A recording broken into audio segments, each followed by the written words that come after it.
This is where the man who stunned a usually peaceful nation was killed on Sunday, shot dead by police. Some Danes are laying flowers for a man named in the media here as Omar El-Hussein. Authorities say he was likely not part of a cell, but he was part of a community now struggling to fend off fears that Muslims will come under more suspicion and to reconcile the attacks with the young man they knew. We play at the same net cafe, that's all.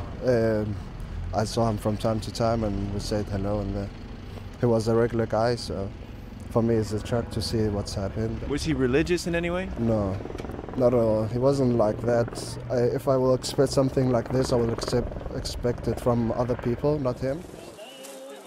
After a while, young men who didn't want to talk to the media came to take the flowers away.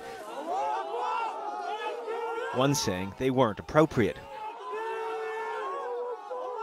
Another struggling community, the Jewish one, since a synagogue guard was shot dead in the second of the attacks. On Sunday, Israeli Prime Minister Benjamin Netanyahu reacted to the news by saying Danish Jews should move to Israel. A top rabbi on Monday said that wasn't going to happen. I wanted to use the opportunity to send a message from here to around the world. We will not let terror dictate our life. We will not.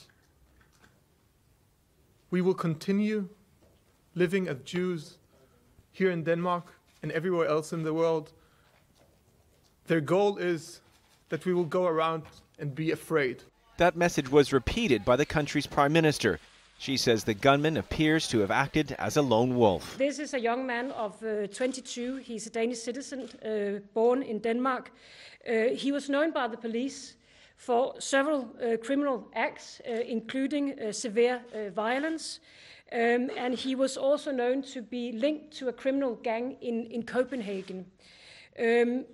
But I want to also make very clear that we have no indication at this stage that he was part of a cell or that took him to where he was now. Where the country is now is a moment of grief and reflection about the way forward, as at the remembrance ceremony on Monday night. The ceremony was held at the site of the first attack, where a discussion on free speech was taking place. It was a ceremony of remembrance, but it was also a ceremony, as the Prime Minister said, for Danes to stand together if they were to come out stronger. Nick Spicer, Al Jazeera, Copenhagen.